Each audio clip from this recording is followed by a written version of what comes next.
बाजार पे बात करने के लिए और अपनी खास रणनीति बताने के लिए हमारे साथ वेलिएंट एडवाइजर्स के फाउंडर और एमडी ज्योतिवर्धन जयपुरिया जी जुड़ चुके हैं। जयपुरिया जी, आपका बहुत बहुत स्वागत है। इचिना स्वदेश पे हम समय समय से आपसे गाइडेंस लेने की कोशिश करते हैं और सबसे पहले तो इस बार अर्निंग्स के लिहाज से कहाँ पे है आपका फोकस, इस पे राय जानना चाहेंगे, क्योंकि हम देख रहे हैं कि आईटी काउंटर्स से बहुत ज़्यादा एक्साइटिंग नंबर्स फिलहाल तो नहीं आए हैं। इन्फोसिस के नंबर्स पे नज़र ज़रूर है, पर कहाँ आपको लगता है कि वैल्यू अभी भी है और अर्निंग्स के लिहाज से कोई एक सेक्टर या फिर कोई एक खेमे पे ज़रूर नज़र रखनी चाहिए? हाँ, तो देखिए, एक तो मैं ब्रॉड अर्निंग्स का बता दूं, अर्निंग्स इस बार थोड़ा ना मंदा रहेगा। यदि अपने पिछले लास्ट 3 क्वार्टर में देखें तो 30% ग्रोथ था फर्स्ट हाफ में। उसके बाद में दिसंबर क्वार्टर में ग्रोथ 17% पे आ गया था और इस बार 6-7% ही आने की उम्मीद है। तो उस हिसाब से अर्निंग्स थोड़ा ना कमजोर रहेगा जो पिछले 3 क्वार्टर में आ चुके हैं। सेक्टर की बात करें तो सेक्टर में बैंक्स अच्छे करेंगे, ऑटोज अच्छे करेंगे, तो पर ये सेक्टर्स अच्छे कर ही रहे हैं अभी तक। तो थोड़ा-सा ना बैंक्स में बेस इफेक्ट आ रहा है तो बैंक्स थोड़ा कम होएगा, वहाँ पे निम्स का प्रेशर है, तो इसलिए है ना वो सेक्टर इतना चला नहीं है यदि आप देखें तो। जो सेक्टर अच्छे नहीं करेंगे वो है सब ग्लोबल सेक्टर्स। तो है ना, स्टील अच्छा नहीं करेगा, ऑयल अच्छा नहीं करेगा, तो ये सब सेक्टर अच्छे नहीं करेंगे। हम लोग के हिसाब से एक फार्मास्यूटिकल एक सेक्टर है जहाँ पे नतीजे अच्छे आएंगे, शेयर भी है ना, वैल्यूएशंस ठीक है, तो फार्मा एक सेक्टर है जो अच्छा लग रहा है अगले 6 महीने 1 साल के पॉइंट ऑफ व्यू से। बिल्कुल। और ज्योतिवर्धन जी, आप हमेशा से ही कहते भी थे, आप इस थीम को काफ़ी लाइक करते हैं कि बाय लोकल अवॉइड ग्लोबल, जो कि अभी आपने हमसे कहा भी। अम, कुछ और स्पेसिफिक सेक्टर की बात करें, जैसे कि रियल एस्टेट सेक्टर, वहाँ पर हमने देखा कि अब काफ़ी ज़्यादा ये स्टॉक्स चल चुके हैं। क्या व्यू बन रहा है आपका? अभी भी क्या और तेज़ी के लिए इन्हें होल्ड करना चाहिए या फिर थोड़ा प्रॉफिट बुक करना शुरू कर देना चाहिए रियल एस्टेट स्पेस में?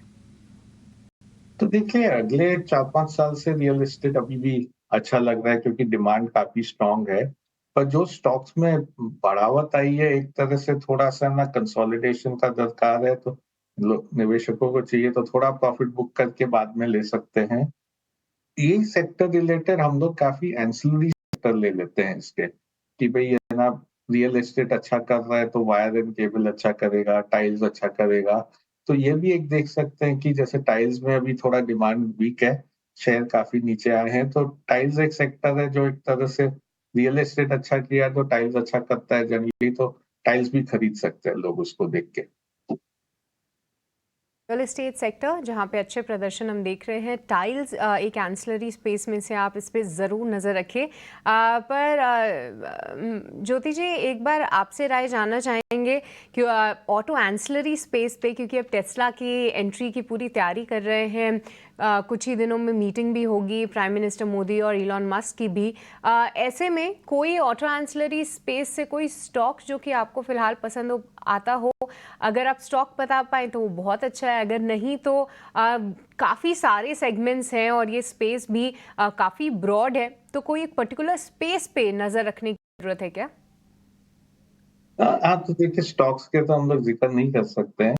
पर 2-3 चीज़ बोल दूँ। एक तो जो आइस इंजन के ऑटो एंसिलरीज़ है, जो कंबशन इंजन्स बनाते हैं, उससे थोड़ा दूर रहना चाहिए क्योंकि ज़्यादातर मानना है कि ईवीज़ आ जाएगा। मेरे हिसाब से इसको समय लगेगा, पर फिर भी वो मार्केट का डीरेटिंग हो जाता है। तो आइस इंजन से दूर रहना चाहिए। अ, दूसरा, अभी जो ट्रक्स के एंसिलरीज़ है, जो सीवीज़ और एचसीवीज़ के एंसिलरी है, वो काफ़ी अच्छा किए हैं पिछले 2 साल में। पर वहाँ पे अभी है ना थोड़ा-सा तकलीफ आ सकता है क्योंकि सीवी के ना डिमांड जो है, काफ़ी पीक आउट हो गया। हो सकता है ये पूरा साल सीवी के लिए नरम रहे, तो उधर से दूर रहना चाहिए। तो फिर बचता है अपना टू व्हीलर और अ, जो पैसेंजर व्हीकल है, उसके एंसिलरी पे ज़्यादा ध्यान देना चाहिए। और एक और पॉइंट मैं कर दूँगा कि कई एंसिलरीज़ के नज़र में एक्सपोर्ट्स बहुत अहम रखता है। और वो एक्सपोर्ट एंसिलरी में फिर है ना, ग्लोबल डिमांड थोड़ा वीक हो रहा है अभी। तो जो डोमेस्टिक ओरिएंटेड टू व्हीलर और पैसेंजर कार व्हीकल्स है, वो एंसिलरीज़ पे ध्यान देना चाहिए। ठीक है। तो एंसिलरी कंपनियों पर इस पर ध्यान देने की ज़रूरत है, क्योंकि रियल एस्टेट से जुड़ी एंसिलरीज और इसके अलावा ऑटो एंसिलरीज कंपनियां जो हैं उस पर ध्यान देने की ज़रूरत है फिलहाल, क्योंकि जो बिग वेटेज वाले स्टॉक्स हैं वो ऑलरेडी काफ़ी ज़्यादा चल चुके हैं यहाँ पर। ज्योतिवर्धन जी, आपसे एक राय चुनाव पर भी लेना चाहेंगे, क्योंकि अब वो भी शुरू होने वाले हैं। वैसे तो काफ़ी सारे स्टॉक सेक्टर उसके पहले ही चल चुके हैं, लेकिन अब हम जो एंट्री लेने जा रहे हैं तो अगले 2 से 3 महीने में फिर चुनावी रिजल्ट्स भी आएंगे। तो ऐसे में मार्केट की चाल आप कैसे देख रहे हैं? किन सेक्टर पर फोकस करना चाहिए इस बीच, और किन सेक्टर से दूर रहना चाहिए? तो देखिए, अब चुनाव तो चालू हो जाएंगे और नतीजे जून के पहले वीक में ही आ जाएंगे, तो इतना समय भी नहीं रहा, 6 हफ्ता या 7 हफ्ता रहे एक तरह से नतीजे आने में। तो यदि अपने पिछले हिस्ट्री को देखें तो चुनाव के पहले जनरली मार्केट अच्छा रहता है। प्री इलेक्शन रैली एक तरह से आता है जो काफी हद तक अपने को देखने को भी मिल गया। तो हम लोग का अनुमान है यहाँ से थोड़ा मार्केट कंसोलिडेट हो सकता है। एक कंसेंसस सा है कि मतलब नया गवर्नमेंट एक स्टेबल गवर्नमेंट रहेगा। तो यदि वो नतीजे वो कंसेंसस को कुछ तोड़ते हैं तो थोड़ा मार्केट में ऊपर नीचे हो सकता है। नहीं तो यदि अपने पिछले 9 इलेक्शन देखे तो उसमें से 7 इलेक्शन में 1 साल बाद भी मार्केट अच्छा रहा है। तो एक तरह से पॉजिटिव रिटर्न आता है। इलेक्शन ईयर जनरली अच्छा रहता है भारत में। ये सेम ट्रेंड अपने को देखने को मिलता है यूएस में भी कि भाई जो इलेक्शन होता है, नया गवर्नमेंट आता है तो एक तरह से बोलते हैं हनीमून पीरियड है पहला साल का, तो मार्केट जनरली अच्छा रहता है। जो ये गवर्नमेंट के है ना मैनिफेस्टोज है वो देखे, जनरली वापस से वही इंफ्रास्ट्रक्चर का थीम है, इंफ्रास्ट्रक्चर पे थ्रस्ट रहेगा। तो वो एक सेक्टर है जो अच्छा किया है और शायद आगे भी अच्छा करते जाएगा।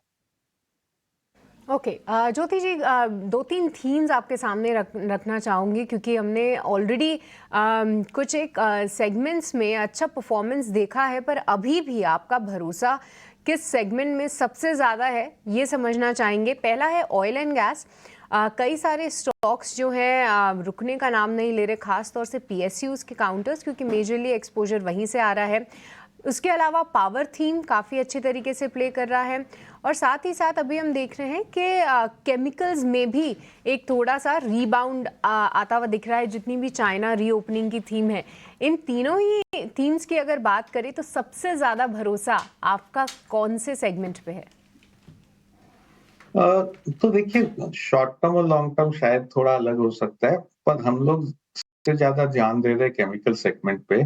जो हम लोग का इन्वेस्टमेंट स्टाइल है वो हम लोग उसको 3 यूज बोलते हैं। तो एक तरह से under own stocks, under performing stocks, under value stocks पे ज्यादा ध्यान देते हैं। तो केमिकल हम लोग के थीम में फिट हो रहा है। पिछले 15-18 महीने में वो सेक्टर अच्छा नहीं किया, नतीजे अच्छे नहीं आए, डिमांड काफी धीमा रहा है। तो 1 क्वार्टर 2 क्वार्टर अभी भी वो बेकरार रह सकता है कि डिमांड इतना अच्छा नहीं रहे, पर एक तरह से डीस्टॉकिंग चालू हो गया। तो जो डीलर लेवल पे स्टॉक है वो कम होते जा रहा है हर महीना। तो हम लोग का अनुमान है अगले 5-6 महीने में यहाँ पे एक सेक्टर में डिमांड बॉटम हो जाएगा, तो वहां से डिमांड अच्छा होने लगेगा। तो केमिकल्स पे काफी नजर रख रहे हैं हम लोग। और है ना अगले 2-3 महीने में मेरे ख्याल से केमिकल स्टॉक्स हम लोग पोर्टफोलियो में ऐड करेंगे। ज्योतिवर्धन जी, बीते कुछ हफ्ते हमने देखा कि जियोपॉलिटिकल टेंशन काफ़ी ज़्यादा हावी था बाजार पर, और अभी भी दिक्कतें ख़त्म नहीं हुई हैं। आपकी भी काफ़ी सारे स्टेक होल्डर से बातचीत चल रही होगी, बड़े एफआई से, बड़े इंस्टीट्यूशनल इन्वेस्टर से बातचीत चल रही होगी। वो आपको क्या सेंस मिल रहा है? वो इस पूरे सिचुएशन को कैसे देख रहे हैं? क्या आने वाले समय में पूरी दिक्कतों से घबराने की ज़रूरत है, थोड़ा कॉशियस रहना चाहिए? देखिए ना, ये सब जियोपॉलिटिकल पे कोई का राय तो नहीं बन सकता है क्योंकि जो रहता है, पर अगर वापस अपने पिछले मार्केट रिएक्शन को देख सकते हैं तो जितने जियोपॉलिटिकल इवेंट्स हुए हैं 2000 से लेके पिछले 25 साल समझ लीजिए, मार्केट वो उस टाइम पे जब कुछ स्ट्राइक होता है या वो है ना कुछ आ जाता है तब मार्केट एक बार गिरता है, पर उसके बाद मार्केट है ना बढ़ना चालू हो जाता है और वो साइड में चलते रहता है।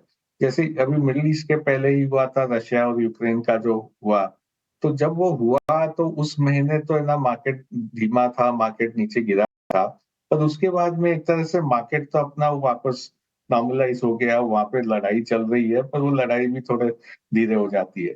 तो यही अनुमान है कि यहाँ पे भी यदि कुछ हुआ तो है ना, ज्यादा दिन लास्ट नहीं करेगा, मार्केट एक करेक्शन देगा और लोग शायद उस करेक्शन को खरीदे। एक बस दूसरा जिक्र मैं कर दूं कि यहाँ पे ऑयल का बहुत महत्व है। तो यदि ऑयल प्राइसेस ऊपर चले जाते हैं, कच्चा तेल ऊपर चला जाता है, तो एक तरह से भारत के लिए, वो इकोनॉमी के लिए थोड़ा सा है ना खराब हो सकता है, क्योंकि अपना करंट अकाउंट डेफिसिट बढ़ सकता है, इन्फ्लेशन बढ़ सकता है। तो एक सस्टेन ऑयल इंक्रीज नहीं होना चाहिए, जो कि है ना अपनी इकोनॉमी को इम्पैक्ट नहीं होगा। तो कच्चे तेल की चाल काफ़ी इंपॉर्टेंट रहेगी ऐसे में। बाकी जियोपॉलिटिकल टेंशन ये पहले भी रही है, आगे भी रहेगी, और जो भी करेक्शन आता है बाजार उसको इतनी तवज्जो नहीं दे रहा है। करेक्शन में मौके ढूंढिए अच्छे क्वालिटी स्टॉक्स में एंट्री करने के लिए, और कुछ अच्छे स्टॉक्स, क्वालिटी स्टॉक्स अभी सर ने हाईलाइट भी किए। ज्योतिवर्धन जी, बहुत बहुत धन्यवाद आपका आज समय देने के लिए और अपने इंपॉर्टेंट व्यूज़ हमारे दर्शकों के लिए के साथ शेयर करने के लिए। बहुत बहुत धन्यवाद आपका।